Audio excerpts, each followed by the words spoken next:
ચાક ગતિનો બીજો ભાગ ગબડતો પદાર્થ અથવા તો સરક્યા સિવાય ગબડતા પદાર્થની મુખ્ય ચર્ચા. હેડિંગ આપણે આપેલું છે રોલિંગ. જ્યારે કોઈ પણ પદાર્થ છે એ ગબડતો જાય છે. આ પદાર્થની ગતિ જનરલી બે પ્રકારે કહેવાય. એક ટ્રાન્ઝેશનલ, જેને રૂપાંતરણીય ગતિ અથવા રેખીય ગતિ. માની લો કે આ કોઈ પદાર્થ છે, આ પદાર્થ છે માત્ર એનું સેન્ટર છે, અથવા તો આપણે આ પદાર્થના બધા કણો આમ v જેટલા વેગથી ગતિ કરે. જો આનું સેન્ટર છે એ v જેટલા વેગથી ગતિ કરતું હોય અને આ પદાર્થ છે એના બધા કણો છે એ v જેટલા વેગથી ગતિ કરતા હોય તો એવી ગતિને કહેવાય રૂપાંતરણીય ગતિ. પણ જ્યારે આપણે કહી શકાય પદાર્થ છે એ આવી રીતે આમ ગતિ કરતો જતો હશે, ગબડતો જતો હશે, ત્યારે એ સરક્યા સિવાય ગબડતો હોઈ શકે અથવા સરકીને ગબડતો હોય, પણ ત્યારે બધા કણોએ કાપેલું અંતર છે એક સમાન હોતું નથી. રૂપાંતરણીય ગતિને અને ચાક ગતિને વ્યવસ્થિત સમજવા માટે એક આ ધ્યાનમાં લઈએ. માની લો કે આ કોઈ એક તકતી છે એ ઓમેગા જેટલી ઝડપથી આમ ભ્રમણ કરે છે. હવે ઓમેગા જેટલી ઝડપથી આમ ભ્રમણ કરે અને જો ત્યાં સરકતી ન હોય, ત્યાં જો સરકતી હશે તો કન્ડિશન જુદી થાય. માની લો પેલા આપણે કહીએ ભ્રમણ પણ સરકવું, અહીંયા એક ને એક જગ્યાએ સરકે છે. જો એક ને એક જગ્યાએ સરકતી હોય તો આમ આનું સેન્ટર ઓફ માસ આપણે કહીએ કે આ કણો છે આમ ગતિ કરતા નહીં હોય તો ગતિ નથી એ બાજુ. પણ માની લો કે આપણે કહી શકાય કે ભાઈ આ પદાર્થ છે એ આમ સતત ને સતત આમ આગળ પણ વધતો જાય છે, તો બે ગતિ હશે. કઈ બે? તો કે એક રેખીય ગતિ પણ હશે, એના બધા કણો છે આમ ગતિ સાથે સમય સાથે આમ પણ આગળ વધતા હશે. તકતી હોય તો તકતીના બધા કણો આમ ગતિ આગળ વધતી હશે. પ્લસમાં માની લો કે એની કોણીય ઝડપ છે એ ઓમેગા છે. જો ઓમેગા જેટલી કોણીય ઝડપથી ભ્રમણ કરે છે, ઓમેગા જેટલી કોણીય ઝડપથી ભ્રમણ કરે છે, તો આ પ્રત્યેક કણ જે ખાસ કરીને આપણે કે આ ધાર પાસેના બધા કણ લીધેલા છે. કારણ કે આની ત્રિજ્યા જો કેપિટલ R કીધી હોય તો આનો રેખીય વેગ થશે v બરાબર r ઓમેગા. અચ્છા, આ અત્યારે આપણે કન્ડિશન મેં કીધું ભ્રમણ પણ સરકવું, સરક્યા સિવાય, અહીંયા આપણે સરકવું નહીં, સરક્યા સિવાયની ગતિ, એટલે આમ રેખીય ગતિ તો જ હોય. રેખીય ગતિ અને ચાક ગતિ બંને મિશ્રિત ગતિની બેનું આ કોમ્બિનેશન દર્શાવેલું છે. ખાલી તમારે આ વગજવા રાખો કે ભાઈ આર ઓમેગા છે એ આ રીતે આમ સ્પર્શકની દિશામાં બધા સ્થાનોએ હોય. અને હવે જો આના આધારે કેટલાક આપણે પ્રશ્નો, આ કેટલીક શરતો લખેલી છે. સપાટીને અનુલક્ષીને સંપર્ક બિંદુ સ્થિર હોય. જ્યારે આપણે કે સરક્યા સિવાયના ભ્રમણ માટે પદાર્થ સરક્યા સિવાય ગબડતો હોય ત્યારે શું હશે? તો સપાટીને અનુલક્ષી, અહીંયા દાખલા તરીકે માની લો કે આ સપાટી, તો સપાટીને અનુલક્ષીને આ બિંદુ, અહીંયા જે આપણે વાત કરીએ છીએ આ બિંદુ, તો આ બિંદુ છે એ સ્થિર હોય. અને જો એ સ્થિર હોય તો આપણે કહી શકીએ એના બે વેગ હતા. કયો? એક રેખીય વેગ v આ બાજુ હતો, આ રેખીય વેગ અહીંયા અલગથી દર્શાવેલો હતો, અને જે આ r ઓમેગા એ ભ્રમણ છે એને કારણે r ઓમેગા વેગ આ બાજુ હતો. આ બે સરખા થાય તો ખાસ આપણી આ શરત કે સરક્યા સિવાય ગબડે એના માટેની શરત છે v બરાબર r ઓમેગા. ખાસ બધા યાદ રાખજો. પછી જ્યારે પદાર્થ સરક્યા સિવાય ગતિ કરતો હોય ત્યારે એક પૂર્ણ પરિભ્રમણમાં કપાતું અંતર, આ પદાર્થ છે આપણે કહી શકીએ આમ કે સરક્યા સિવાય ગબડતો હોય, આખું આમ પરિભ્રમણ પૂરું કરીને અહીંથી આમ કે દાખલા તરીકે આમ ગતિ કરી અને અહીંયા જે તે સ્થાને એક પરિભ્રમણ પૂરું કરીને પહોંચે ત્યારે એ દરમિયાન એને કાપેલું અંતર થશે કેટલું? તો કે 2πr. તેમજ સંપર્ક બિંદુ દ્વારા કપાતું અંતર, જે બિંદુ અહીંયા સંપર્કમાં અહીંયા આપણે કે સંપર્ક બિંદુ, ત્યાંથી આપણે ટોટલ જે અંતર કાપશે, એટલે કે આ જે આ તકતી છે માની લો, તો આ તકતીનો આ જે કોણ છે, જ્યારે અહીંથી આની ગતિ શરૂ થશે એટલે હવે ગતિ આમ શરૂ થશે, આનું સેન્ટર ઓફ માસ તો આમ રેખીય ગતિ કરશે, સેન્ટર ઓફ માસ સતત રેખીય ગતિ હશે. પણ આ બિંદુનો ગતિમાર્ગ જો સ્ટ્રેસ કરો, જે કર્સર છે અત્યારે એ બિંદુનો ગતિમાર્ગ સ્ટ્રેસ કરો તો એનો ગતિમાર્ગ કંઈક આવી રીતે આમ થશે, આમ કંઈક પરવલય જેવો. તો એને કાપેલું આ જો ટોટલ અંતર ગણવામાં આવે તો ટોટલ અંતર છે એ 8r જેટલું મળે. એની આપણે સાબિતી અત્યારે અહીંયા આપેલી નથી. આગળ, ડિસ્ક સરક્યા સિવાય ભ્રમણ કરે તો p બિંદુનો વેગ. આવા એમસીક્યુ માટે ખાસ ધ્યાન રાખવું કે ભાઈ આ ડિસ્ક સરક્યા સિવાય ભ્રમણ, જો આ p બિંદુનો વેગ, તો જે બિંદુ અહીંયા સંપર્કમાં છે એનો વેગ કેટલો હશે? તો વેગ 0. આ p બિંદુનો વેગની વાત હતી. અચ્છા, અહીંયા એક બીજું બિંદુ a લીધું છે, અહીંયા a બિંદુનો વેગ છે, ધ્યાન રાખજો, p બિંદુનો નહીં. p બિંદુનો વેગ તો 0 જ હોય. જે બિંદુ સંપર્કમાં હોય એ બિંદુનું ઈ ક્ષણે વેગ 0. પણ અહીંયા વેગ ગણો તો કે જો સરક્યા સિવાય ગબડતો હોય તો અહીંયા આપણે કહી શકાય કે સરક્યા સિવાય ગબડે છે ત્યારે આપણે એક તો આ વેગ છે, રેખીય વેગ છે v, પ્લસમાં આપણે અહીંયા જે કીધું હતું કે એક વેગ r ઓમેગા હોય અને સરક્યા સિવાય ગબડતો હોય તો v અને r ઓમેગા બે કેવા હશે? સમાન.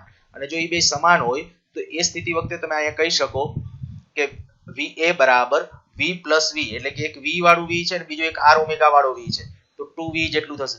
અચ્છા, આ સિવાયના કોઈ બિંદુ પાસે ગમે ત્યારે ડિસ્કશન કરતા હો, આમાં ગમે તે બિંદુ પાસે, તો એ બિંદુ પાસે તમે વેગ એના વેક્ટર ફોર્મમાં તમે મેળવી શકો છો. આપણે આ બિંદુ પાસે આપણે કહી દીધું કે ભાઈ આ બિંદુ પાસેનો વેગ છે આ માત્ર ભ્રમણ ગતિ હોય તો ખાલી r ઓમેગા છે v બરાબર r ઓમેગા.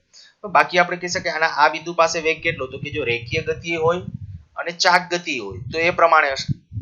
અત્યારે આમાં આપણે શું કરેલું છે કે આ જે કણ છે એનો વેગ પછી માની લો કે એનો સેન્ટર ઓફ માસ હશે સેન્ટર ઓફ માસ તો એને માત્ર રેખીય વેગ જ હશે કયો v. બરાબર આ ખાલી વધારાની ડિસ્કશન આપણે કરીએ છીએ. નેક્સ્ટ જુઓ સંપર્ક પર v બરાબર 0 ટોચ પર 2v સરક્યા સિવાયના ભ્રમણ માટે બસ આ ખાસ ધ્યાન રાખજો. સંપર્ક પર એટલે જ્યાં સંપર્કમાં હોય એ જગ્યાએ વેગ 0 જે બિંદુ સંપર્કમાં હોય ટોચ પરના કણ પાસે વેગ હશે 2v. કેટલાક એક્ઝામ્પલ લેતા જઈએ. ડિસ્ક સરક્યા સિવાય ભ્રમણ કરે છે એ બિંદુ અને p બિંદુનો વેગ જણાવો.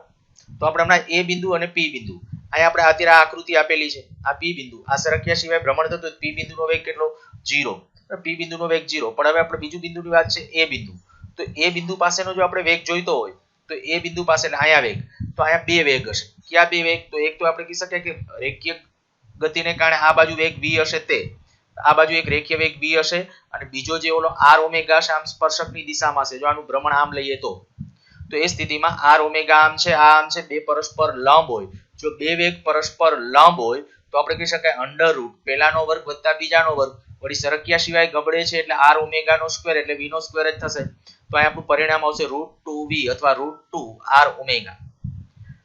વ્યાપક રીતે એક આ ઇક્વેશન યાદ રાખવા જેવું છે કે પરિઘ પરનું કોઈ પણ બિંદુ હોય આ બિંદુ છે કે આ બીજું કોઈ પણ બિંદુ લઈએ પરિઘ ઉપર આ ગોળાના પરિઘ પરનું તો એનો વેગ કેટલો હશે 2v sin θ/2. જુદા જુદા બિંદુ દાખલા તરીકે θ બરાબર 0 અહીંયા θ આપણે કહી શકાય કે p બિંદુ પાસે અહીંથી ગણવાનો θ કે આની સાથે દાખલા p બિંદુ અહીંયા સંપર્કમાં છે એનો θ 0 ગણશું. જો અહીંયા θ 0 હોય તો sin 0 ની કિંમત 0 એટલે p બિંદુનો વેગ 0. અચ્છા એ બિંદુ પાસે કેટલો તો એ બિંદુ પાસે આવશે 90 તો અહીંયા 90 એટલે θ બરાબર 90 તો અહીંયા 45 થઈ જશે 45 sin 45 ની કિંમત થશે 1/√2 તો આપણો આન્સર આવી જશે અહીંયા લીધો તો √2v.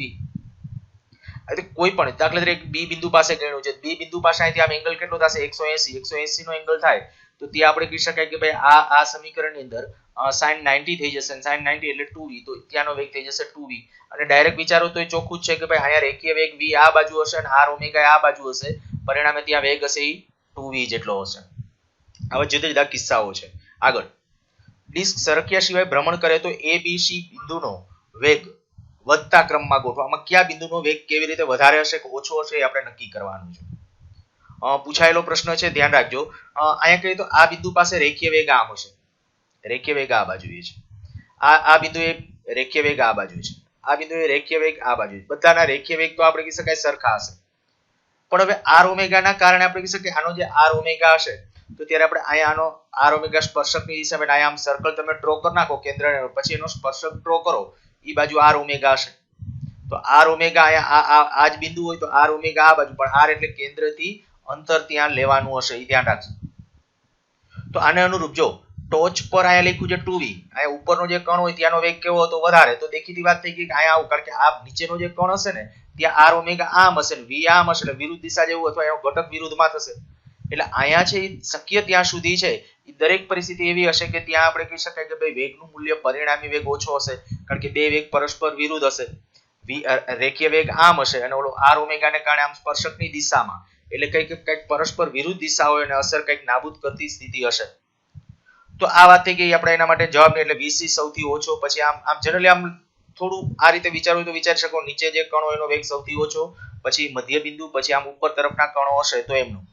નેક્સ્ટ રોલિંગ પરિસ્થિતિમાં ગતિ ઉર્જા તો કે રોલિંગ ની અંદર છે બે પ્રકારની ગતિ ઉર્જા હોઈ શકે પણ ક્યારે પદાર્થ સરક્યા સિવાય ગબડતો હોય તો સરકતો હોય તો માત્ર આટલી જ 1/2 i ઓમેગા સ્ક્વેર ત્યાં સરકે છે તો 1/2 i ઓમેગા સ્ક્વેર પણ સરક્યા સિવાય ગબડે છે તો બે પ્રકારે હશે એક 1/2 mv સ્ક્વેર એટલે રેખીય ગતિ ઉર્જા અને બીજી ચાક ગતિ ઉર્જા. અચ્છા કુલ ઉર્જાની વાત હોય તો કુલ ઉર્જા એટલે 1/2 mv square plus 1/2 ic omega square આ ખાસ યાદ રાખશું ચાક ગતિ ઉર્જા જે લખી એના સેન્ટર ઓફ માસ ને અનુલક્ષીને જ હંમેશા હોય. અચ્છા હવે જ્યારે આપણે કહીએ કે 1/2 mv સ્ક્વેર પ્લસ 1/2 ic અને જો સરક્યા સિવાય ગબડતો હોય તો આપણે અહીંયા લખી શકીએ છીએ ઓમેગા બરાબર v/r એટલે v/r ઉલ્લેખ કરી નાખ્યો અને એમાંથી 1/2 mv સ્ક્વેર કોમન કાઢ્યું છે 1/2 mv સ્ક્વેર કોમન કાઢશો તો અહીંયા m નહોતું એટલે m છેદમાં લખવું પડે તો અહીંયા m લખી નાખ્યું. હવે આ ટર્મિનોલોજી બરાબર b કહી દઈએ બીટા અથવા b આ થોડું યાદ રાખવામાં સરળ પડે એટલે આવું કર્યું છે. અહીંયા આપણે કહી દઈએ બીટા કરી નાખીએ અહીંયા બીટા કરી નાખીએ તો 1/2 mv સ્ક્વેર તો ગતિ ઉર્જા જે હોય અહીં આપણે આ સમીકરણની અંદર આ જે IC પ્લસ mr² આ સમીકરણની અંદર અત્યારે આ રીતે આમ યાદ રાખશું. આના બરાબર બીટા, જો અહીં બીટા બરાબર આ લખ્યું છે 1 પ્લસ આ IC એટલે mk², જ્યાં કે ચક્રાવર્તનની ત્રિજ્યા છે, એ કે ની વાત પછી કરીએ. અને અહીંયા આપણે કહીએ કે mr², આ mr², પછી mm કેન્સલ કર્યા છે એટલે k² upon r², આવું કંઈક બીટાનું મૂલ્ય થશે. ટૂંકમાં આના બરાબર બીટા, તો બીટા ગુણ્યા ગતિ ઉર્જા. આ ઇક્વેશન ની અંદર એક કરેક્શન છે, આ ઇક્વેશન થોડું કરેક્ટ કરી નાખજો. બીટા ગુણ્યા ગતિ ઉર્જા એ આપણે કહી શકાય ટોટલ ઉર્જા થશે, પણ બીટાનું મૂલ્ય કેટલું? 1 પ્લસ IC upon mr². મગજમાં રાખજો, બીટા બરાબર 1 plus IC upon mr². Okay. Disc સરક્યા સિવાય ભ્રમણ કરે તો રૂપાંતરણીય ગતિ ઉર્જા એટલે કે ટ્રાન્ઝેશનલ, રોલિંગ એટલે કે 1/2 I omega², 1/2 mv², કુલ એટલે બેનો સરવાળો, ke નો લંબ ઘટક અને જે r નો ke r નો ઘટક, એટલે રોટેશનલ આપણે જે કે ખરેખર આમ તો ઘટક ન બોલાય, અહીંયા અંશ ખાસ શબ્દ, એક ખોટું કરેક્શન. અહીંયા આપણે આ શબ્દ ખોટો છે કે ભાઈ કાઇનેટિક એનર્જી ટ્રાન્ઝેશનલ જે છે, રેખીય ગતિ ઉર્જા છે, એનો અંશ, આ શબ્દ ઘટકને બદલે અંશ, એ રીતે રોટેશનલ ગતિ ઉર્જા છે એનો અંશ. તો હવે અહીંયા જુઓ, ગતિ ઉર્જા રેખીય ગતિ ઉર્જા એટલે 1/2 mv², આ એટલે 1/2 I omega². હવે આ કિંમતો તમે મૂકી શકશો. IC જો તકતી હોય તો એ રીતે અહીંયા આપણે કીધું છે સરક્યા સિવાય, ડિસ્ક સરક્યા સિવાય તકતી હોય તો 1/2 mr², ઓમેગા ને બદલે v/ એટલે આ થઈ ગઈ ચાક ગતિ ઉર્જા, આ થઈ ગઈ રેખીય ગતિ ઉર્જા. કુલ ઉર્જા એટલે બંનેનો સરવાળો થઈ જશે. પછી જે આપણે કે આ કુલ ઉર્જા બીજી રીતે ગણી છે, જરૂરી નથી. બીટાનું મૂલ્ય અહીંયા બાજુમાં ગણી નાખ્યું છે. બીટાનું મૂલ્ય 1 પ્લસ IC upon mr², હમણાં કીધું તો IC એટલે જડત્વની ચાક માત્રા, એ જાણો છો, સાદુરૂપ આપશો એટલે એના ઉપરથી આ મૂલ્ય મળી જશે. અચ્છા, તો અહીંયા જે આપણે કે કાઇનેટિક એનર્જી જે ટ્રાન્ઝેશનલ ગતિ ઉર્જા એનો એક અંશ, આ ઘટકને બદલે શું શબ્દ સમજશું? અંશ. એ કેટલું હશે? તો કે જે ટ્રાન્ઝેશનલ જે ગતિ ઉર્જા છે એના ભાગ્યા કુલ ગતિ ઉર્જા, તો 1/2 mv² અને કુલ ગતિ ઉર્જા આવી હતી 3/4. આ કુલ ગતિ ઉર્જા હતી 3/4 mv², તો અહીંયા આપણે કે 2/3. એવી રીતે રોટેશનલ નો પણ એવી રીતે પાર્ટ ગણી શકો, એટલે આને અંશ કહેવાય કે ભાઈ રોટેશનલ ગતિ ઉર્જાનો અંશ, મૂળ જે ઉર્જા છે એની સાપેક્ષ અંશ, તો એ આટલો થશે. થોડું યાદ રાખી શકો તો આ યાદ રાખી લો કે બીટાના મૂલ્યો છે જુદા જુદા પદાર્થો માટે કેવી રીતે મળે. કારણ કે મુખ્ય આપણે જે પૂછાશે એમાં કદાચ આટલાને ધ્યાનમાં રાખીને જશે. રિંગ, તો રિંગ માટે આપણે કહીએ કે ભાઈ બીટાનું મૂલ્ય 2, જડત્વની ચાક માત્રા ખબર છે mr². ડિસ્ક માટે આપણે કહીએ કે જડત્વની ચાક માત્રા છે 1/2 mr², તો એના માટે બીટાનું મૂલ્ય આવશે 3/2. આના ઉપરથી મેળવેલું છે. પોલા ગોળા માટે આવશે 5/3. નક્કર ગોળો અથવા ઘન ગોળા માટે આવશે 7/5. નક્કર નળાકાર હશે તો રિંગની જેમ, નક્કર નળાકાર હશે તો ડિસ્કની જેમ, અને પોલો નળાકાર હશે તો રિંગની જેમ. એટલે આ બીટાના મૂલ્યો છે, આપણે એમ કીધું એ પ્રમાણે ધ્યાન રાખજો, જેથી કરીને કદાચ ડાયરેક્ટલી ગતિ ઉર્જા કેવું કંઈક ગણવું હોય તો આ સૂત્ર આપણે હમણાં મગજમાં રાખ્યું હતું કે ભાઈ બીટા ઇન્ટુ ગતિ ઉર્જા. અહીંયા આપણે એક કરેક્શન કરવાનું કીધું, આની બદલે બીટા એટલે બીટા ઇન્ટુ 1/2 mv². અચ્છા, નેક્સ્ટ, રોલિંગ ગતિમાં ઘર્ષણ બળ કેમ ગણવું? રોલિંગ જ્યારે થતું હોય ત્યારે 2-3 વખત આના પ્રશ્નો પૂછ્યા છે. જો પદાર્થ સરક્યા સિવાય ભ્રમણીય ગતિ કરતો એટલે કે ગબડતો હોય, સરકતો ન હોય, ગબડતો હોય, તો પદાર્થ પર સ્થિત ઘર્ષણ બળ લાગુ પડે છે, કારણ કે તો જ એ ભ્રમણ ગતિ અથવા ચાક ગતિ કરી શકે. અને ઘર્ષણ બળ દ્વારા થતું કાર્ય શૂન્ય હોય. આ ખાસ પૂછાઈ ગયેલું છે કે સરક્યા સિવાય ગબડતો પદાર્થ હોય તો તેના માટે ઘર્ષણ બળ દ્વારા થતું કાર્ય તો શૂન્ય, કારણ કે સપાટીની સાપેક્ષ સંપર્ક બિંદુ સ્થિર હોય છે. જો પદાર્થ સરક્યા સિવાય ભ્રમણીય ગતિ કરતો હોય અને તે સમક્ષિતિજ સપાટી પર હોય તો બાહ્ય બળની ગેરહાજરીમાં ઘર્ષણ શૂન્ય હોય છે. આ પણ નોંધ લેવા જેવી છે. જો પદાર્થ સરક્યા સિવાય ભ્રમણીય ગતિ કરતો હોય, સરકતો ન હોય અને ભ્રમણીય ગતિ કરતો હોય, તે સમક્ષિતિજ સપાટી પર હોય તો બાહ્ય બળની ગેરહાજરીમાં, કોઈ બાહ્ય બળ હોય જ નહીં, દેખીતી વાત છે, બાહ્ય બળ ન હોય તો જ સરક્યા સિવાય ગતિ ચાલુ રાખી શકે કે ઘર્ષણ બળ પણ કેવું હોય? શૂન્ય હોય. તો ટૂંકમાં રોટેશનલ મોશનની અંદર સરક્યા સિવાય ગબડતો હોય તો ઘર્ષણ બળ દ્વારા થતું કાર્ય શૂન્ય. હવે અહીંયા બીજું એક શબ્દ, બાહ્ય બળની ગેરહાજરીમાં ઘર્ષણ બળ શૂન્ય હોય, પણ જ્યારે પદાર્થ ઢાળ પર સરક્યા સિવાય ભ્રમણીય ગતિ કરે ત્યારે ઘર્ષણ બળ હંમેશા ઢાળની ઉપર તરફ, વિધાન યાદ રાખજો, ઢાળ પરથી આમ આપણે કહી શકીએ ભાઈ આમ પદાર્થ કોઈ સરક્યા સિવાય આમ ગબડીને નીચે આવતો હોય તો ઘર્ષણ બળ કેમનું? ઉપર તરફ. શું કામ ઉપર તરફ? એનું રીઝન અહીંયા લખ્યું કે સંપૂર્ણ ભ્રમણમાં પદાર્થ જ્યારે નીચે આવશે ત્યારે તેની પોટેન્શિયલ એનર્જી પીઈ એટલે પોટેન્શિયલ એનર્જી ઘટશે ને કાઇનેટિક એનર્જી વધશે, ગતિ ઉર્જા વધશે. એટલે કે ઓમેગા વધશે. ગતિ ઉર્જા વધવી ઇનડાયરેક્ટલી એનો અર્થ કે ઓમેગા વધશે. ઓમેગા એટલે કે રોલિંગ જે કોણીય ઝડપ છે એ વધશે. કોણીય ઝડપ વધે છે, ઓમેગા વધવા માટે આપણે કે ટોર્ક જરૂરી છે. ટોર્ક વધે તો જ ઓમેગા વધે. એટલે એ બેની દિશા છે આપણે ટોર્ક અને ઓમેગાની દિશા બે એક હોવી જોઈએ. ટોર્ક વધવું જોઈએ નહીં. ટોર્ક અને ઓમેગાની દિશા સમાન હોવી જોઈએ. એટલે કે ઘડિયાળની દિશામાં ટોર્ક બંને ટૂંકમાં એક જ દિશામાં હશે. તેથી ઘર્ષણ ઉપર તરફ. જો ટોર્ક આમ લાગે છે આ રીતે આમ, તો ત્યાં આપણે કીધું ઘર્ષણ છે કેમનું છે? ઉપર તરફ. નેક્સ્ટ એક મુદ્દામાં જોજો, ધ્યાન રાખજો. જો શુદ્ધ ભ્રમણ ગતિમાં પદાર્થ ઢાળની ઉપર તરફ ગતિ કરે, પદાર્થને આપણે કીધું ભાઈ આવી રીતે આમ ગતિ કરાવેલો, પણ કેવી રીતે ઉપર ચડતો જાય છે. દેખીતી વાત છે, તમે આમ ગતિ કરાવડો તો ઉપર ન ચડે. આમ રોટેશન આપતા જશો તો ઉપર નથી ચડવાનું. એને ગતિ તમારે ફરજિયાત આમ જ આપવી પડશે તો ઉપર જશે. તો એનો ઓમેગા આમ છે. હવે આપણને ખબર છે કે જો શુદ્ધ ભ્રમણ ગતિમાં પદાર્થની ઢાળની ઉપર તરફ ગતિ કરે તો પીઈ વધે, પોટેન્શિયલ એનર્જી વધે. ઉપર જાય એમ જેમ જેમ ઊંચાઈ વધતી જશે એમ પોટેન્શિયલ એનર્જી વધશે, ગતિ ઉર્જા ઘટશે, માટે ઓમેગા ઘટશે. અને ઓમેગા ઘટે તો ટોર્ક અને ઓમેગા બે કેવા હોવા જોઈએ? પરસ્પર વિરુદ્ધ. તો કે ઓમેગા જો આ રીતે આમ છે તો ટોર્ક છે એવી રીતે લાગતું હશે જેને કારણે ગતિ આમ થાય. તો કે અહીંયા જે હતું ટોર્ક એવી જ રીતે થયું અહીંયા ટોર્ક. તો એનો અર્થ એવો થઈ ગયો કે ભાઈ અહીંયા ઘર્ષણ બળ કેમનું હશે? ઉપર તરફ. અહીંયા જુઓ જોઈએ ઘર્ષણ બળ કેમનું હતું? ઉપર તરફ. તો આવું યાદ રાખવું કે ભાઈ ઢોળા ઉપરથી પદાર્થ છે નીચે તરફ સરક્યા સિવાય ગબડતો હોય કે ઉપર તરફ સરક્યા સિવાય ઉપર જતો હોય, સરક્યા સિવાય ઉપર તરફ ગબડતો જતો હોય, તો ત્યારે એ સ્થિતિમાં ટોર્ક તો કેમનું હશે? ઉપરની કિનારી તરફ જ હશે. નેક્સ્ટ, સરકવામાં જો પદાર્થ નીચે આવે તો ઘર્ષણ બળ ઉપર તરફ, અને જો પદાર્થ ઉપર તરફ તો ઘર્ષણ બળ નીચે તરફ. સરકવું, અહીંયા સરકવું શબ્દ છે, ખાસ ધ્યાન રાખજો. સરકવા માટેની વાત છે એટલે પદાર્થને આપણે ત્યાં મૂકી દો છો ઢોળા ઉપર, તો સરકી નીચે આવે તો ઘર્ષણ બળ ઉપર તરફ હશે, ઉપરની કિનારી તરફ હશે. પરંતુ ભ્રમણીય ગતિમાં ઘર્ષણ હંમેશા ઉપર તરફ હોય. ભ્રમણીય ગતિમાં એટલે કે અહીંયા આપણે ઢોળા ઉપરથી પદાર્થ છે નીચે આવતો હોય તો ભલે સરક્યા સિવાય ગબડીને કે અહીંથી ઉપર તરફ જતો હોય સરક્યા સિવાય ગબડીને, તો દરેક કિસ્સામાં ઘર્ષણ બળ હંમેશા કેમનું છે? ઉપર તરફ છે એમ કહેવાય. બીજા કેટલાક થોડાક લેવલને ધ્યાનમાં રાખીને ક્વેશ્ચન. ડિસ્ક સરક્યા સિવાય ભ્રમણીય ગતિ કરે તો ડિસ્ક પર લાગતું ઘર્ષણ બળ કેટલું હશે? આ માની લ્યો કે આપણે કહી શકીએ આ એક ડિસ્ક છે, એના ઉપર બળ આપણે અહીંયા લગાડીએ છીએ. આ બળ કંઈક અહીંથી સેન્ટર ઓફ માસ થી એટલે આ તકતી કે ડિસ્ક છે એના સેન્ટર થી કંઈક અમુક અંતરે, અત્યારે આમાં અંતર લીધેલું છે આપણે કહીએ તો r/2. ઓકે, આ અંતર છે r/2. અહીંથી આશું ક્યાં સેન્ટર થી અહીંયા બળ સુધીનું અંતર છે r/2. અહીંયા દર્શાવેલું નથી.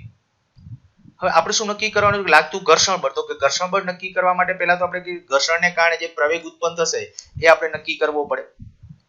દરેક વખતે હું તમને એમ કહીશ કે આવા કોઈ પણ રોટેશનલ મોશનના કોઈ પણ પ્રશ્નો સોલ્વ કરો ને એટલે ગતિના એક રેખીય ગતિનું ઇક્વેશન પ્લસ ચાક ગતિનું ઇક્વેશન, અને મેં આગલા લેક્ચરમાં કીધું હતું કે આશીર્વાદ રૂપ સમીકરણ ચાક ગતિનું ટોર્ક બરાબર I આલ્ફા. આ જ્યારે વાત કરીએ છીએ રેખીય ગતિ, તો રેખીય ગતિ માટે આપણે કહી શકીએ કે ભાઈ આ બાજુ છે આપણે આ બાહ્ય બળ એક આપણે લગાડેલું છે, આ બાજુ એક ઘર્ષણ બળ F લાગતું હશે, અને આ બળ લાગે છે એટલે કે આભાસી બળ આપણે જાણે કે એની વિરુદ્ધમાં લેતા હોઈએ. આપણે આભાસી બળનો કન્સેપ્ટ વિરુદ્ધમાં રાખીને સમજીએ છીએ. આ ધ્યાન રાખજો, પ્રવેગી ગતિ આ બાજુ છે. તો આપણે આ ઇક્વેશન એટલે તમે કહી શકો F અને ઓલું આભાસી જે હશે MA, એ બેનો સરવાળો બરાબર F થવું જોઈએ F. તો આ રીતે એક પેલું ઇક્વેશન. બીજું ઇક્વેશન આ લખતા આવડવું જોઈએ ટોર્ક બરાબર I આલ્ફા. અને હવે ટોર્ક લખવાનું તો કે આ આપણે કઈ સેન્ટર ઓફ માસ ને અનુલક્ષીને આ બધા બળને કારણે ટોર્ક. તો આ સેન્ટર ઓફ માસ, આ ઘર્ષણ બળને કારણે ટોર્ક, તો ઘર્ષણ બળ આ બાજુ અને ભ્રમણાક્ષથી લંબ અંતર કેટલું r, તો એને કારણે ટોર્ક આવશે F into r. પછી આ જે બાહ્ય બળ છે, બાહ્ય બળ F, એને કારણે ટોર્ક, તો હમણાં મેં કીધું તો આ લંબ અંતર કેટલું લેવાનું છે r/2, તો F into r/2. અને પાછું આપણે કહી શકાય આ ટોર્ક બરાબર I આલ્ફા. એમાં I એટલે જડત્વની ચાક માત્રા. જો આ ડિસ્ક છે તો જડત્વની ચાક માત્રા આવશે mr²/2 અને આલ્ફા બરાબર a/r. આગલા લેક્ચર વખતે ડિસ્કસ કરી ગયા હતા. તો આ જે થયું એના ઉપરથી કંઈક r કેન્સલ આઉટ કરી નાખો અને પરિણામ જે મળ્યું એ સમીકરણ 1. ખાસ દરેક વખતે આના કોડાઓ સોલ્વ કરો ત્યારે જો આટલા ઇક્વેશનો લખતા ફાવી ગયું ને એટલે ઘણું બધું કામ આપણું સહેલું. એક ટોર્ક બરાબર I આલ્ફા ઉપરથી ટોર્ક લખતા આવડવું જોઈએ, જડત્વની ચાક માત્રા આવડવી જોઈએ, અને જો કાઇનેમેટિક્સ હોય એટલે કે ગતિ હોય ને તો આલ્ફાને બદલે તમારે a/r 95% કેસની અંદર લખવાનું હશે. આલ્ફા બરાબર a/r. અચ્છા, હવે f plus f/2 m alpha by 2 આ આપણું સમીકરણ, આના ઉપરથી આવ્યું એ સમીકરણ.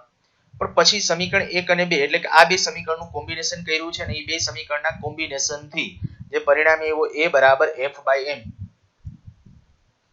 તો એનો અર્થ એવો થયો કે ભાઈ આ જે બળ લાગે છે અને એ બળ લાગે છે એને પરિણામે આનો પ્રવેગ કેટલો આવે છે f/m.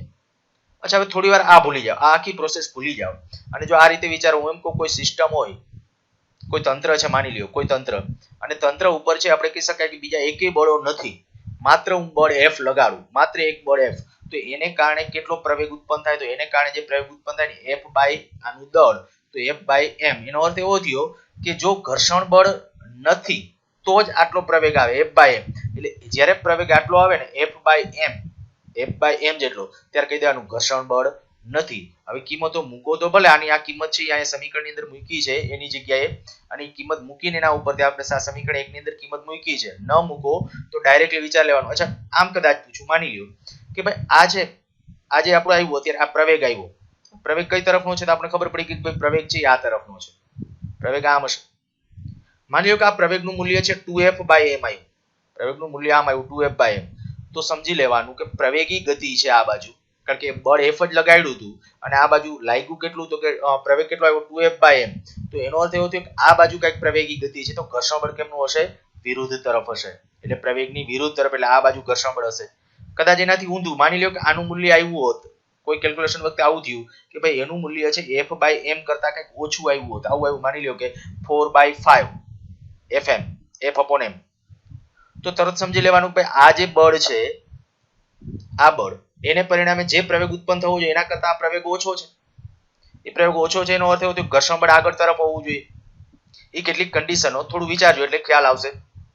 અચ્છા, જે એક આના જેવું જ ઉદાહરણ છે, જુઓ, ડિસ્ક સરક્યા સિવાય ભ્રમણ કરે તો ડિસ્ક પર લાગતું ઘર્ષણ બળ કેટલું હશે? આ ડિસ્ક સરક્યા સિવાય ગબડે છે, ભ્રમણ કરે છે, પણ આ વખતે બળ અહીંયા લગાડેલું છે, તો ઘર્ષણ બળ કેટલું? એટલે ઓની જેમ જ પાછો પ્રશ્ન ગણવાનો છે. આ F અહીંયા આપણે કીધું આ બાજુ, અને આ ભાષી આપણે આ બાજુ લેશું, આ પ્રવેગ આ બાજુ હશે, તો આ પહેલું ઇક્વેશન, પછી બીજું ટોર્ક ટો બરાબર I આલ્ફા, એમાં ટોર્ક ટો સેન્ટર ઓફ માસ ને અનુલક્ષીને ટોર્ક લખો, તો ઘર્ષણ બળ F અને એનું લંબ અંતર છે R એટલે FR, અને જડત્વની ચાક માત્રા એટલે તક્તી માટે mr² અને આલ્ફા ને બદલે a બાય r. તો આના ઉપરથી F બરાબર આવ્યું ma/2. F બરાબર ma/2 આવ્યું, તો એના ઉપરથી F નું મૂલ્ય મળી જશે, F ઉપરથી પાછો પ્રવેગ મળી જશે. એ જે પ્રવેગ આવે એ પ્રવેગ જોઈ લેવાનો, પ્રવેગ આવ્યો 2f upon 3m, આટલો પ્રવેગ આવ્યો. અચ્છા, આ 2f upon 3m આટલો પ્રવેગ આવ્યો, પણ એ જે પ્રવેગ છે એની કિંમત જો આની અંદર મૂકી દઈએ, આ સમીકરણની અંદર, અને સાદુરૂપ આપશું f નું, તો f બરાબર આવ્યું f/3. એનો અર્થ આ પોઝિટિવમાં છે ઘર્ષણ બળ, એનો અર્થ કે આ બાજુ ઘર્ષણ બળ લાગે છે અને ઘર્ષણ બળ કેટલું હશે? f/3. માની લો કે આવી કિંમતો મૂકતા જો f નું મૂલ્ય નેગેટિવ થઈ જાય, આપણે જે સૂત્ર આજ લખ્યા છે એ પ્રમાણે, તો f નું મૂલ્ય નેગેટિવ થઈ જાય, સમજી લેવાનું કે આ બાજુ ઘર્ષણ બળ નહીં હોય, આગળ તરફ હશે. ખાસ ધ્યાન રાખજો, સરક્યા સિવાય ગબડતા પદાર્થ માટે ઘર્ષણ બળ આગળ પણ હોઈ શકે અને કદાચ પાછળ પણ હોઈ શકે અને ન પણ હોય. ક્લાસરૂમમાં આની આમ તો ડિટેલમાં ડિસ્કશન કરી છે, અત્યારે ખાલી આ ટૂંકમાં ડિસ્કશન માટેની ક્યારે 0 હશે, તો કે જો આ પ્રવેગ આટલો આવતો હશે, આ પ્રોસેસથી ગણ્યો ત્યારે, તો ઘર્ષણ બળ 0 હશે. જો આવી રીતે અહીંયા આપણે ગણ્યું પ્રવેગનું મૂલ્ય આટલું આવ્યું, સોરી, પ્રવેગનું મૂલ્ય આપણે આના ઉપરથી પ્રવેગ મેળવ્યા પછી જ્યારે આપણે કહીએ અત્યારે આ કિંમત f ની બદલે જે f બરાબર આવ્યું f/3 ના પદમાં, તો એના ઉપર ખબર પડી કે પોઝિટિવ આવ્યું, પોઝિટિવ આવ્યું એટલે આપણે આમ ધાર્યું હતું પોઝિટિવ આવ્યું, એનો અર્થ એ થઈ ગયો કે ઘર્ષણ બળની આ ડિરેક્શનમાં છે. ઓકે, નેક્સ્ટ, ઢાળ પરથી ગતિ માટે, કે જ્યારે કોઈ પદાર્થ છે ઢાળ પરથી સરક્યા સિવાય ગબડતો હોય. પહેલી કન્ડિશન જ્યારે આપણે આ વિચારીએ કે જ્યારે પદાર્થ ઘર્ષણ રહિત ઢાળ પરથી, ખાસ મેં શબ્દ હાઇલાઇટ કર્યો છે ઘર્ષણ રહિત, ઘર્ષણ ન હોય તો એનો અર્થ એવો થઈ ગયો કે ત્યારે પદાર્થ છે એ સરકીને નીચે આવતો હશે. સરકીને નીચે આવે છે તો ત્યારે એ માત્ર ને માત્ર અહીંયા જે સ્થિતિ ઉર્જા હતી શેમાં કન્વર્ટ થશે? રેખીય ગતિ ઉર્જામાં. સ્થિતિ ઉર્જા માત્ર રેખીય ગતિ ઉર્જામાં. જો mgh બરાબર 1/2mv², જેટલી પણ આ ખાસ ઘર્ષણ રહિત ઢાળ હોય તો, અને એના ઉપરથી જે વેગ આવે, આપણે વેગનું ઇક્વેશન ઓલરેડી રેખીય યંત્રશાસ્ત્રમાં ભણી ગયા છીએ, v બરાબર √2gh. એ રીતે જો પ્રવેગ, તો કે પ્રવેગ કેટલો હોય તો કાંઈ ગુરુત્વ પ્રવેગ આમ હોય, એનો આ બાજુનો ઘટક કેટલો થાય? g sin θ. તો આપણે કહી શકાય પ્રવેગનું મૂલ્ય આવશે g sin θ જેટલું. આ રેખીય પ્રવેગ હશે ત્યારે. જો ઘર્ષણ બળ હાજર હોય તો કે જો ઘર્ષણ બળ હાજર હશે તો ગુરુત્વ પ્રવેગને કારણે ઘર્ષણ આ બાજુ પ્રવેગ આવવો જોઈએ તો g sin θ, પણ ઘર્ષણને કારણે કંઈક પ્રવેગ ઘટશે તો કેટલો ઘટશે? તો કે ઘર્ષણ બળ હોય કેટલું? μ mg, પણ મ્યુ mg માંથી દળ m વડે ભાગી નાખો કારણ કે આપણે પ્રવેગ જોઈએ છે તો મ્યુ g જેટલો તો આપણે ઘર્ષણને કારણે પ્રવેગ હશે એ આટલો હશે આ ઘર્ષણ બળ વિના આપણો જે પ્રવેગની વાત હતી એ બરાબર g sin θ પણ ઘર્ષણ વિનાના જે પ્રવેગની વાત છે આ બધા ઇક્વેશનો ખાસ યાદ રાખવા અને આ ત્યારની કન્ડિશન છે કે જો ઘર્ષણ રહિત ઢાળ પરથી પદાર્થ સરકીને નીચે આવતો હશે તો અને એ જ રીતે સમય ગણ્યો છે કે અહીંયા ઢોળા ઉપરથી પદાર્થને નીચે પડવા માટે કેટલો સમય લાગશે તો s એટલે કે આ સ્થાનાંતર બરાબર 1/2 at² સ્થાનાંતરને બદલે ઢોળાવની લંબાઈ બાકી સાદુરૂપ છે એટલે જોઈ શકશો એટલે t નીચે આવવા માટેનો સમય થઈ જશે ઓકે આગળ પદાર્થ સરક્યા સિવાય ગબડે ત્યારે જ્યારે પદાર્થ આપણે કીધું ભાઈ સરક્યા સિવાય ગબડતો હશે એટલે અહીંયા સરક્યા સિવાય ગબડીને નીચે સરકી ન જતો છે જે ત્યારે જો નીચે તરફ આવતો હોય તો ત્યારે શું હશે રૂપાંતરણીય ગતિ ઉર્જા 1/2 mv² ભ્રમણીય એટલે કે ચાક ગતિ ઉર્જા 1/2 ω² અને કુલ કેટલી આવશે તો આપણે આગળ લીધું તો બીટા અને કાઇનેટિક એનર્જી એટલે કે જે રેખીય ગતિ ઉર્જા હતી રૂપાંતરણીય એના ગુણ્યા બીટા કરી નાખશો તો એ આપણો આન્સર હશે પણ હવે અહીં કહી શકાય અહીંથી અહીંયા જ્યારે આવશે ત્યારે સ્થિતિ ઉર્જામાં જે ઘટાડો થશે એ કેના જેટલો હશે કે સ્થિતિ ઉર્જામાં જે ઘટાડો થશે એ એની બે ઉર્જા છે એટલે કે એક તો રેખીય ગતિ ઉર્જા પ્લસ ચાક ગતિ ઉર્જામાં વપરાશે અને એ બેનો સરવાળો એટલે હમણાં કીધું તે પ્રમાણે બીટા ઇન્ટુ કાઇનેટિક એટલે કે રેખીય ગતિ ઉર્જા જો આના ઉપરથી આપણે વેગનું ઇક્વેશન મેળવીએ તો વેગનું ઇક્વેશન બીટાના પદમાં મેળવી આપ્યું છે આપણે અગાઉ ઓલરેડી આ ઇક્વેશનો મેળવી ગયા છે અને બીટાની કિંમત મૂકીને તમે અગાઉ મેળવેલા આપણા ઇક્વેશનો મેળવી શકશો પણ આપણે આજે વાત કરીએ છીએ અત્યારે મેં કીધું કે તમને શોર્ટ ટ્રીક પડે એટલા માટે v બરાબર √2gh બીટા અને બીટાના મૂલ્યો આપણે હમણાં યાદ રાખ્યા હતા કે રિંગ માટે હોય તો 2 આવશે ને એવી રીતે તો એ બધાના મૂલ્યો લખવાના એ જ રીતે પ્રવેગનું જો ઇક્વેશન ઢોળા ઉપરથી પદાર્થ જ્યારે ગબડીને નીચે આવતો હોય તો પ્રવેગ કેટલો g sin θ બીટા સમય કેટલો ઢોળાવના તળિયે આવવા માટે તો 1/sin θ √2h/g બીટા ખાસ બીટાના મૂલ્યો એક વખત ફરીથી જોઈ લ્યો જે આપણે બીટાની વાત કરેલી હતી તો બીટા બરાબર જો રિંગ છે કે પોલો નળાકાર છે તો 2 ડિસ્ક છે તકતી એટલે કે નક્કર નળાકાર છે કે તકતી છે તો 3/2 પોલો ગોળો છે તો પોલા ગોળા માટે 5/3 અને ઘન ગોળો છે તો 7/5 આ બધા એના બીટાના મૂલ્યો અને મેં કીધું કે આપણે આ આપણું સહેલું પડે એટલા માટે આ મૂલ્ય આ રીતે નક્કી કરીએ છીએ ઓકે આગળ વધીએ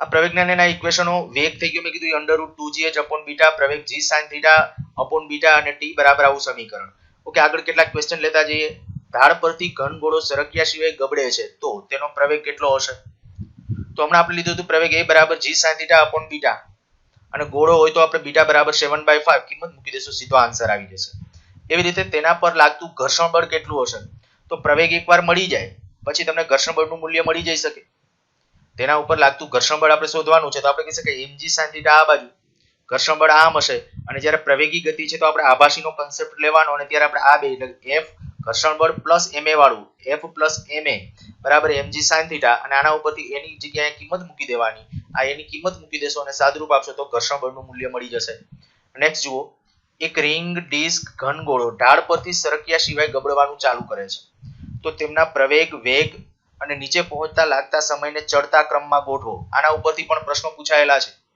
તો જ્યારે આપણે કહી શકીએ કે ભાઈ જેનું બીટાનું મૂલ્ય વધારે હશે એના માટે પ્રવેગ ઓછો હશે તો રિંગ માટે આપણે ખબર છે બીટાનું મૂલ્ય 2 હતું તો એના માટે ઓછો આવી રીતે આ તમે બધા સિક્વન્સમાં આને ગોઠવી શકશો આગળના કોષ્ટકમાંથી બીટાના મૂલ્યો લઈ અને સમયને એને ગોઠવીને આ જોઈ લેજો શોર્ટ ટ્રીક તરીકે મેં કીધું આવા ઇક્વેશનો યાદ રાખશો વધુ સહેલું પડશે